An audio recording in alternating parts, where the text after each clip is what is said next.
Okay, good morning students. This video is for 11th class and chapter अपना 9th unit है. इसमें आज हम कवर करने जा रहे हैं. You can see heading equilibrium in sports. ठीक है, equilibrium in sports. So जानते हैं सबसे पहले कि equilibrium होता क्या है. देखिए, एक चीज़ और मैं बता दूं, आप सब इंग्लिश मीडियम स्टूडेंट्स हैं और इंग्लिश मीडियम को ही फिज़िकल एजुकेशन है, हिंदी मीडियम में तो है नहीं आरबीएससी में. सो आपको डेफिनेटली आपको एग्ज़ाम्स में आपके क्वेश्चंस जो आंसर हैं वो आपको इंग्लिश में ही देने होंगे. So you have to make a habit to write in English only like other subjects. But of course मैं आपको हिंदी में भी बताऊँगा. ओके, तो शुरू करते हैं. Equilibrium in sports. So equilibrium है क्या? It is a condition in which forces cancel each other. ठीक है, एक ऐसी कंडीशन है जिसपे जो फोर्सेस हैं जिनको हम बल कहते हैं वो एक दूसरे को कैंसिल करते हैं. ठीक है, उसको क्या कहते हैं? इक्विलिब्रियम कहते हैं. जैसे अगर हम एक देखा होगा आपने शीशा होता है, झूला होता है गार्डन में जिसपे बच्चे झूलते हैं, इस तरह से वो एक जगह से पाइवटेड होता है. और यहाँ पे अगर जैसे 40 kg का एक बच्चा बैठता है और इधर भी एक 40 kg का ही स्टूडेंट या बच्चा बैठता है, तो because the force are equal so they are cancelling to each other. In that case जो शीशा की कंडीशन रहेगी that will be in this state, वो सीधा रहेगा. ओके, सो इस कंडीशन में रहेगा. सो इसको बोलते हैं इक्विलिब्रियम. सो मतलब बेसिकली ये हो गया कि भाई दूसरे वर्ड में मैं इसको ये कह सकता हूँ कि it is a condition in which influences are cancelled by others. मतलब जो एक दूसरे के प्रभाव है एक दूसरे को कैंसिल कर रहे हो. अच्छा, इससे होगा क्या? रिजल्ट क्या निकलेगा? आप देखें कि इससे रिजल्ट ये निकलेगा कि एक स्टेबल पोजीशन बनेगी या एक बैलेंस बनेगा, या जिसको हम अनचेंजिंग सिस्टम भी कह सकते हैं. अनचेंजिंग सिस्टम, जैसे मैंने आपको एग्जाम्पल दिया. ठीक है, अब भाई बात करते हैं कि हम क्यों पढ़ रहे हैं इसको. हम तो फिजिकल एजुकेशन से रिलेटेड है, हमारे इक्विलिब्रियम कहाँ यूज हो रहा है. ठीक है, सो हमारे पे डियर स्टूडेंट्स हमको बैलेंस जो मिल रहा है, हम जो बैलेंस अपने आप का बैलेंस बना रहे हैं, it's because of the equilibrium. या जो स्टेबिलिटी है, बैलेंस और स्टेबिलिटी दोनों में इसका यूज होता है इक्विलिब्रियम में. ठीक है, और बैलेंस और स्टेबिलिटी दोनों हमारी डे टू डे एक्टिविटीज और स्पोर्ट्स के लिए बहुत ज़रूरी है, जिस पे हम आगे डिस्कस करेंगे. अब जानते हैं बैलेंस क्या है. देखिए, अब balance is ability to control equilibrium. हमने बताया था कि इक्विलिब्रियम में क्या होता है. भाई इक्विलिब्रियम में जो फोर्सेस हैं वो एक दूसरे को कैंसिल करते हैं, इक्वल फोर्सेस होते हैं, रिजल्ट जीरो आता है. सो उससे क्या होता है कि एक बैलेंस और स्टेबिलिटी बनता है. अब बैलेंस को हम जान रहे हैं तो यहाँ पे भी यही आ रहा है कि balance is ability to control equilibrium. कि भाई इक्विलिब्रियम की जो स्टेट है उसको बनाए रखना ही, उसको कंट्रोल करना ही बैलेंस है. अब जैसे हम स्पोर्ट्स खेलते हैं या हमारे लिए ह्यूमन के लिए है, तो बैलेंस का क्या मतलब है. जैसे स्पोर्ट्स की बात करें तो टू स्टे अपराइट और stay in control of body movement. देखिए, अब हम हैं, अगर हम वॉक कर रहे हैं दैट मीन्स हम बैलेंस्ड हैं. जहाँ पे हमारा बैलेंस ख़राब हो जाएगा हम गिर जाएंगे, स्लिप हो जाएंगे. ठीक जैसे हम स्पोर्ट्स खेलते हैं, कोई भी हम गेम खेलते हैं, तो वहाँ पे जहाँ पे हमारा बैलेंस बिगड़ जाता है, हमारी स्टेबिलिटी ख़राब हो जाती है, हम गिर जाते हैं, ग्राउंड में कोर्ट में गिर जाते हैं, है ना. कई बार देखा होगा आपने, स्लिप हो जाते हैं, गिर जाते हैं, लेफ्ट साइड गिर जाते हैं, राइट साइड गिर जाते हैं, पीछे गिर जाते हैं. क्यों हो रहा है ऐसा? It's because of the stability and balance हमारा वहाँ पे ख़राब हो रहा है. हमारी जो इक्विलिब्रियम वाली स्टेट्स है वो वहाँ पे ख़राब हो रही है. ठीक है, सो हमने जाना है कि बैलेंस का स्पोर्ट्स में बहुत महत्वपूर्ण है. अब हमारे लिए बैलेंस क्या है हमारी बॉडी के लिए? To stay upright. हमारे लिए भाई यही है कि हम सीधा खड़ा रहें, सीधे हम खड़े रहें, वही हमारे लिए बैलेंस है. या हम कोई स्पोर्ट्स खेल रहे हैं तो उसको we are able to perform that activity, वही हमारे लिए बैलेंस है. जब हम थ्रो करते हैं या कबड्डी में हम रेड देते हैं, या अपोजिट प्लेयर्स को होल्ड करते हैं, पकड़ते हैं, या हम रनिंग करते हैं। तो हर जगह बैलेंस और स्टेबिलिटी की ज़रूरत है। तो हमने जाना बैलेंस क्या होता है। अब हम देखते हैं कि बैलेंस के टाइप्स कितने होते हैं। भाई एक होता है बैलेंस स्टैटिक और एक होता है डायनेमिक। बहुत सिंपल है। स्टैटिक बैलेंस वो होता है कि जब हमारी बॉडी रेस्ट पे होती है, ठीक है, हम यहाँ पे अपनी बॉडी से रिलेटेड इन चीज़ों को पढ़ रहे हैं या स्पोर्ट्स से रिलेटेड इन चीज़ों को पढ़ रहे हैं। सो स्टैटिक बैलेंस, जैसे मैं बैठा हुआ हूँ, मेरी बॉडी रेस्ट पे है या मोशनलेस है, जैसे हम कई बार सिटिंग पोजीशन में या स्टैंडिंग पोजीशन में हम खड़े हैं, या लाइंग पोजीशन जिसमें हम सो रहे होते हैं। सो यहाँ पे बात होती है स्टैटिक बैलेंस होता है यहाँ पे। भाई आप बोलोगे सर खड़े रहने में क्या बैलेंस की ज़रूरत है? डेफिनेटली, अगर हम खड़े हैं, स्टैंडिंग पोजीशन में हैं, अगर हमारा बैलेंस है, उस बैलेंस को हम कहेंगे स्टैटिक बैलेंस। अगर हमारा स्टैटिक बैलेंस वहाँ पे नहीं रहा तो हम खड़े भी नहीं रह सकते, हम गिर जाएंगे। ठीक उसी तरह अगर हम सिटिंग पोजीशन में अपनी सिटिंग पोजीशन को बनाए रख रहे हैं, बिकॉज हमारा वहाँ स्टैटिक बैलेंस काम कर रहा है। अगर हमारा स्टैटिक बैलेंस वहाँ पे ख़राब हो गया तो हमारी सिटिंग पोजीशन को हम मेंटेन नहीं कर सकते, ठीक है। तो उसको बोलते हैं static balance. Whereas dynamic balance वो होता है जब बॉडी मोशन में होता है, बॉडी मोशन में होता है, जैसे हम वॉक कर रहे हैं, रनिंग कर रहे हैं, इवन जंपिंग कर रहे हैं। सो जनरली जब हम स्पोर्ट्स खेलते हैं तो वहाँ पे डायनेमिक बैलेंस का ज़्यादा यूज हो रहा है, ठीक है, क्योंकि हम मोशन में होते हैं, बॉडी हमारी मोशन में होती है, तो वहाँ पे हमें जो डायनेमिक बैलेंस है ये ज़्यादा काम में आता है वहाँ पे जब हम एक्टिविटी परफॉर्म कर रहे हैं। सो हमने जाना बैलेंस दो टाइप्स का होता है, स्टैटिक और डायनेमिक। आगे बढ़ते हैं। अब है सेंटर ऑफ ग्रेविटी, आपने नाम सुना होगा, जिसको हिंदी में बोलते हैं गुरुत्व केंद्र। देखिए एक तो वर्ड है इसमें ग्रेविटी, एक होता है सेंटर। मतलब ग्रेविटी का जो सेंटर हमारी बॉडी में, हमारी बॉडी से रिलेटेड हम बात करेंगे, उसको बोलते हैं गुरुत्व केंद्र, ठीक है। सो सेंटर ऑफ ग्रेविटी होता क्या है भाई?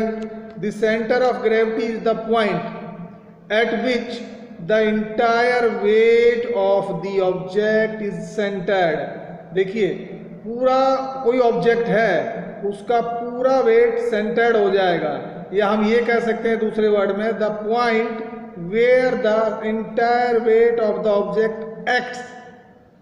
कि मतलब जैसे मैं भाई एक बुक लेता हूँ, अब यहाँ पे तो पॉसिबल नहीं इस वीडियो में दिखाना, जैसे मैं एक बुक लेता हूँ, जैसे मैंने डायरी लिया, आपको दिख नहीं पाएगा। सो अगर इस बुक में एक पॉइंट होगा जिसको हम सेंटर ऑफ ग्रेविटी कहेंगे, उस पॉइंट पे अगर मैं इस बुक को अपनी फिंगर पे लेता हूँ तो बुक डेफिनेटली बैलेंस बना पाएगी। उस पॉइंट से मैं लेफ्ट राइट या इधर उधर करूँगा तो ये बैलेंस नहीं बना पाएगी और बुक गिर जाएगी। That means that is the centre of gravity को हमने जाना। तो सेंटर ऑफ ग्रेविटी एक ऐसा पॉइंट होता है जिसको देखो मैंने हिंदी में एक्सप्लेन किया है कि गुरुत्व केंद्र वह बिंदु है जिस पर वस्तु का संपूर्ण भार केंद्रित होता है। भाई एक पॉइंट होगा, देखिए इसके नाम से ही मालूम चल रहा है सेंटर ऑफ ग्रेविटी, ग्रेविटी का सेंटर, ओके। अगर हम ह्यूमन बॉडी से रिलेटेड बात करते हैं तो हमारा जो नेवल पॉइंट होता है, हमारे जो टम्मी होता है, हमारा स्टोमक होता है, उसमें जनरली हमारी सेंटर ऑफ ग्रेविटी वो एक सेंटर ऑफ ग्रेविटी होती है वहाँ पे। लेकिन इसमें भी थोड़ा सा in males and females the centre of gravity is not equal as in females, the centre of gravity slightly down as males. देखा भाई ऐसा माना जाता है कि जो फीमेल्स होती हैं उनमें जो वेट होता है उसका उनका डाउन साइड में वेट ज़्यादा होता है। So they like carry more weights down side. So इसलिए उनकी सेंटर ऑफ ग्रेविटी है जो स्लाइटली नीचे आ जाती है, मतलब नेवल पॉइंट से स्लाइटली डाउनवर्ड्स आ जाती है, ठीक है, कंपेयरिंग टू द मेल्स, ठीक है। ऐसे ही जो बच्चे होते हैं जो ग्रोइंग स्टेज में होते हैं, 8 साल 10 साल 12 साल 6 साल, तो उनमें जो सेंटर ऑफ ग्रेविटी होती है स्लाइटली अपवर्ड्स होती है, स्लाइटली नेवल पार्ट से, नेवल जो पॉइंट होता है। सो ये ह्यूमन बॉडी में भी जाना है कि सेंटर ऑफ ग्रेविटी कहाँ पे होता है। जनरली अगर हम बात करें तो जो हमारा नेवल पॉइंट होता है वहाँ पे सेंटर ऑफ ग्रेविटी होती है। सो हमने जाना है कि गुरुत्व केंद्र या सेंटर ऑफ ग्रेविटी वह बिंदु है, वह पॉइंट है जिस पर पूरी बॉडी का, वस्तु का संपूर्ण भार मतलब कंप्लीट वेट सेंटर्ड होता है, केंद्रित होता है, ठीक है, उसी को सेंटर ऑफ ग्रेविटी कहते हैं। सो हमने जाना है भाई, एक बार फिर से रिपीट कर रहा हूँ कि इक्विलिब्रियम क्या होता है, उनका इसका यूज हमारे ऊपर क्या है। फिर हमने बैलेंस को जाना, और बैलेंस का स्पोर्ट्स में क्या यूज है, हमारी बॉडी के लिए क्या यूज है। बैलेंस कितने तरह का होता है, स्टैटिक और डायनेमिक बैलेंस होता है। स्टैटिक बैलेंस जब बॉडी मोशन लेस होती है, और डायनेमिक बैलेंस होता है जब बॉडी इन मोशन में होती है। तो जनरली जब हम स्पोर्ट्स खेलते हैं तो डायनेमिक बैलेंस का वहाँ पे यूज होता है। साथ ही साथ हमने जाना कि सेंटर ऑफ ग्रेविटी क्या होती है, इसके बारे में पढ़ा, जिसको मैंने हिंदी में भी बताया, और थोड़ा सा मैंने आपको ह्यूमन बॉडी से रिलेटेड भी बताया। कई बार क्या होता है कि जो सेंटर ऑफ ग्रेविटी है, in some condition the centre of gravity can be outside the body, भाई हमारी बॉडी से बाहर भी हो सकती है।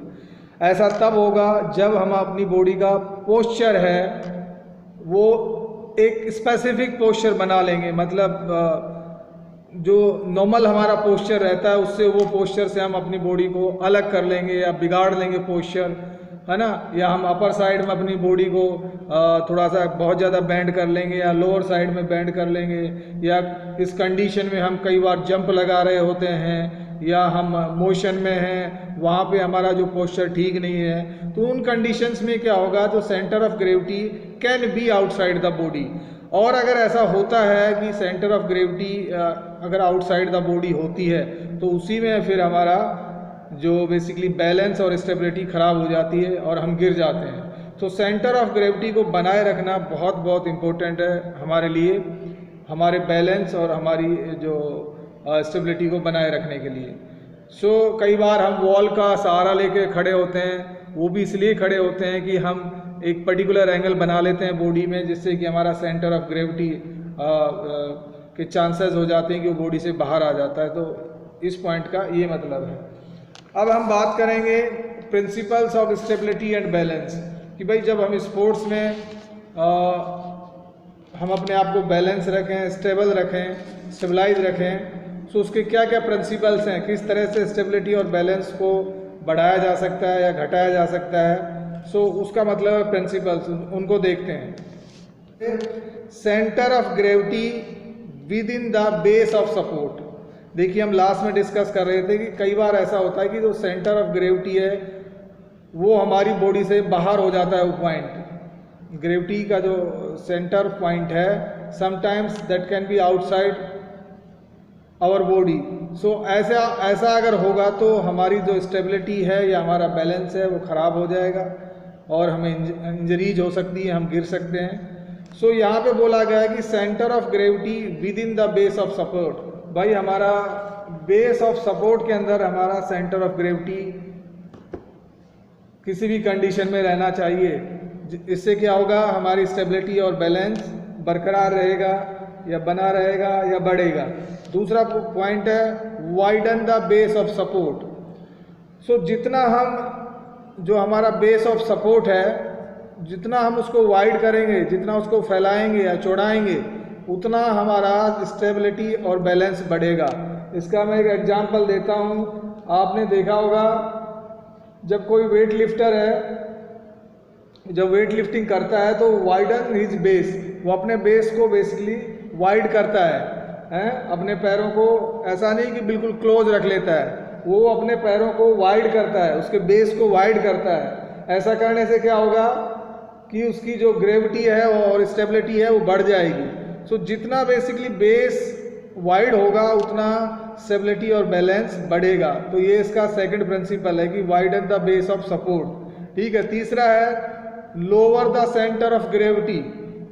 जितना हम सेंटर ऑफ ग्रेविटी को लोअर करेंगे, लोअर टू द ग्राउंड, उतना ही स्टेबिलिटी और बैलेंस बढ़ेगा। अब इसको हम एक एग्जांपल लेते हैं। कई बार देखा होगा जब रेसलर रेसलिंग करते हैं तो जो डाउन प्लेयर होता है रेसलिंग में, जो प्लेयर नीचे आ जाता है, तो नीचे वाले प्लेयर को जब ऊपर वाला प्लेयर उसको चित करने की कोशिश करता है। चित इन सेंस, वो चित का मतलब होता है कि जब नीचे वाले प्लेयर का फेस अपवर्ड्स हो and he just lying on his back पे, उसको बोलते हैं चित। सो वो जो लोअर प्लेयर है वो अपने आप को जमीन के और नज़दीक ले जाता है। तो डाउन प्लेयर लाइज डाउन और bends down more towards the ground, मतलब lower is centre of gravity, तो वो क्या करता है, अपनी सेंटर ऑफ ग्रेविटी को लोअर करता है, वो बिल्कुल चिपक जाता है ग्राउंड के, जिससे कि जो अपर प्लेयर है उसको ज़्यादा फोर्स लगाना पड़े, ज़्यादा कोशिश करनी पड़े उसकी सेंटर ऑफ ग्रेविटी को डिस्टर्ब करने की, ब्रेक करने के लिए, उसको हराने के लिए। इसका यही मतलब है lower the centre of gravity. तो जितना आप सेंटर ऑफ ग्रेविटी को लोअर करेंगे आपको उतनी स्टेबिलिटी और बैलेंस मिलेगा। अगला पॉइंट कहता है increase friction between supporting surface. Increase friction between supporting surface, भाई जितना ज़्यादा हमने फ्रिक्शन को जाना, फ्रिक्शन क्या होता है हमने इससे पहले पढ़ा था, फ्रिक्शन क्या होता है। सो जितना ठीक है, अगर नहीं पढ़ा तो हम अब पढ़ेंगे। सो जितना ज़्यादा फ्रिक्शन जो हमारा सपोर्टिंग सरफेस है, यहाँ पे सपोर्टिंग सरफेस का मतलब होता है जैसे हमारे जो हम शूज पहनते हैं, और शूज और जो ग्राउंड के बीच में जितना ज़्यादा फ्रिक्शन इंक्रीज होगा उतनी ज़्यादा स्टेबिलिटी और बैलेंस बढ़ेगा। दैट इज़ द रीजन कि जो प्लेयर्स होते हैं, जैसे हॉकी प्लेयर्स हैं या फुटबॉल प्लेयर्स होते हैं, वो स्पेशल काइंड ऑफ शूज पहनते हैं जिससे कि उनका फ्रिक्शन इंक्रीज हो। तो जितना ज़्यादा फ्रिक्शन को इंक्रीज करेंगे बिटवीन सपोर्टिंग सरफेस, ये आपने देखा होगा क्रिकेट में भी, जब एक बैट्समैन बैट को होल्ड करता है तो जहाँ पे वो होल्ड करता है वहाँ पे फ्रिक्शन को इंक्रीज करने के लिए स्पेशल काइंड ऑफ टेप होती है। तो बेसिकली जितना हम इंक्रीज करेंगे फ्रिक्शन को बिटवीन सपोर्टिंग सरफेस, सो हमारा स्टेबिलिटी और बैलेंस इंक्रीज हो जाएगा। ठीक है, यही मतलब है इस पॉइंट का। भाई इंक्रीज मास, ये अगला पॉइंट है। सो इंक्रीज मास का मतलब है कि जितना ज़्यादा बॉडी का mass in sense we can also say कि बॉडी का जो वेट होगा जितना ज़्यादा होगा, हायर द मास या higher the weight the more is stability, उतनी स्टेबिलिटी बढ़ेगी। Whereas the less mass weight has less stability. हम सबको मालूम है कि भाई मान लो एक कागज़ को हम ग्राउंड पे रखते हैं, एक कागज़ को रोल करके ग्राउंड पे फेंक देते हैं तो उसका मास बहुत कम होता है, उसका वेट बहुत कम होता है। सो वो जरा सी हवा के कारण that start flying. Whereas अगर मान लो हम 2 kg 3 kg 5 kg या 10 kg का कोई ऑब्जेक्ट रखते हैं, सो वो बहुत मुश्किल होता है कि जो विंड फोर्स है उसको अनस्टेबलाइज कर दे या उसके बैलेंस को ख़राब कर दे। सो दैट मीन्स जितना ज़्यादा मास होगा उतना ही स्टेबिलिटी और बैलेंस बढ़ेगा। आगे बात करते हैं पुश और pull close to base of support. ठीक है, इसका मतलब ये होता है कि ड्यूरिंग पुश और पुल, जब हम फॉर एग्जांपल हमें कोई पुश कर रहा है, हमें अपोनेंट प्लेयर पुश कर रहा है, ठीक है, so the object should be close to base of support. तो जितना हम बेस के क्लोज रहेंगे हमारा जो स्टेबिलिटी और बैलेंस ज़्यादा रहेगा।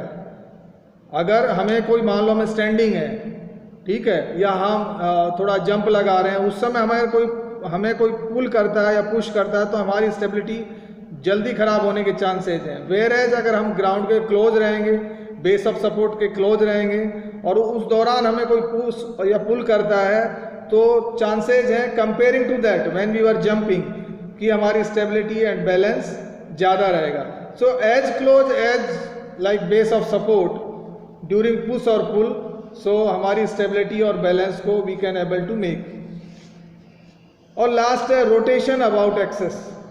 सो देखिए एक्सिस, वी ऑल नो कि हमारी बॉडी में एक्सिस हैं जो हम पढ़ेंगे, प्लेन्स एंड एक्सिस में भी पढ़ेंगे। सो player should be aware of rotation about axis at it provides easy balance. अगर एक प्लेयर्स को नॉलेज है कि भाई एक्शन जो एक्सिस हैं उस पर किस तरह रोटेट होना है, सो उससे क्या होगा, एक बैलेंस मिलेगा उसकी बॉडी को, इजी टू बैलेंस। अब मैं आपको एक एग्जांपल देता हूँ कि जैसे एक साइकिल खड़ी हुई है, अगर एक साइकिल राइडर एक साइकिल को चलाता है तो he like easily able to make the balance, वो लाइक ऑटोमेटिकली एक बैलेंस बना लेता है, उसको ज़्यादा बेसिकली दिक्कत नहीं होती। जैसे एक लर्नर है, साइकिल सीखने वाला है, तो जब साइकिल मोमेंटम में आ जाती है तो इजी बन जाता है बैलेंस। वेयरएज अगर एक खड़ी हुई साइकिल पे हम उस पे हैं तो हमारे लिए it's quite like impossible, it's quite difficult for us to make the balance, कि हम उसको खड़ा नहीं रख सकते साइकिल पे। अगर हम ऊपर बैठे हुए हैं तो साइकिल गिरेगी लेफ्ट राइट में। वेयरएज अगर साइकिल मोमेंटम में है so it's like easy for us to make the balance. So rotation about axis की जो नॉलेज है प्लेयर्स को होनी चाहिए, सो दैट ही और she can able to like make his stability and balance. So हमने कुछ प्रिंसिपल्स जाने जो हमारी स्टेबिलिटी और बैलेंस के बारे में हैं, एंड हमने जाना कि किस तरह हम अपनी स्टेबिलिटी और बैलेंस को बनाए रख सकते हैं। एक बार फिर से मैं इनको रिपीट कर रहा हूँ कि भाई centre of gravity with in the base of support होनी चाहिए, बेस ऑफ सपोर्ट होनी चाहिए। अगर हमारी with in the base of support के बाहर होगी तो हमको स्टेबिलिटी और बैलेंस हमारा ख़राब हो सकता है। Wide and the base of support, जितना ज़्यादा हमारा बेस ऑफ सपोर्ट वाइड रहेगा that will be much good for the stability and balance. तीसरा है lower the centre of gravity. Centre of gravity जितनी हम नीचे रखेंगे, लोअर करेंगे, that will increase our stability and balance. Fourth है increase friction between supporting surface. जितना friction ज़्यादा होगा सपोर्टिंग सरफेस के बीच में स्टेबिलिटी और बैलेंस ज़्यादा रहेगा। जहाँ पे फ्रिक्शन कम हुआ चांसेज हैं कि हमारा बैलेंस ख़राब हो जाएगा। यही कारण है कि जो जहाँ पे जो सरफेस, जहाँ पे कुछ ऐसे सरफेस कई बार हो जाते हैं कि किसी ने लुब्रिकेंट किया हुआ है, ग्रीस डाली हुई है, ऑयल डाला हुआ है, तो वहाँ पे हम बहुत ज़्यादा स्लिप हो जाते हैं। इंक्रीज मास, जितना ज़्यादा मास ज़्यादा रहेगा स्टेबिलिटी और बैलेंस उतना ही ज़्यादा रहेगा। पुश और पुल की कंडीशन में क्या आएंगे, जितना हम बेस के क्लोज रहेंगे that will B okay good for the stability and balance. And rotation about axis, और रोटेशन अबाउट एक्सिस की नॉलेज हम एवरी प्लेयर्स को होनी चाहिए ताकि वो इंजर्ड ना हो। हमने एग्जाम्पल लिया साइकिल का। So that's all about today. So in the next video we will take some other topic. Please go through the video completely and focus रखें जब आप वीडियो को बेसिकली देखें, कंसंट्रेट करें और प्लीज़ लर्न, है ना, क्योंकि ये देखने को मिल रहा है कि फिजिकल एजुकेशन को स्टूडेंट्स बेसिकली लास्ट टाइम में जब बिल्कुल एग्जाम्स काफ़ी क्लोज आते हैं तो देन दे रियलाइज किया, अदरवाइज दे जनरली इग्नोर कि भाई ये तो हो जाएगा। मैं फिर रिपीट कर रहा हूँ, this is the only subject definitely that will help you to increase your percentage. और साथ ही साथ उससे कहीं बड़ी बात यह है कि आपको जीवन में सब्जेक्ट लाइफ लॉन्ग, आपकी आखिरी सांस तक ये सब्जेक्ट आपके काम आएगा। यही सब्जेक्ट है जो आपको फिट रखेगा, आपकी वेलनेस बनाए रखेगा, आपको मेंटली स्ट्रॉन्ग बनाए रखेगा और आपको बहुत कुछ देगा लाइफ में। That's all for the day. See you in the next video. Have a great day students.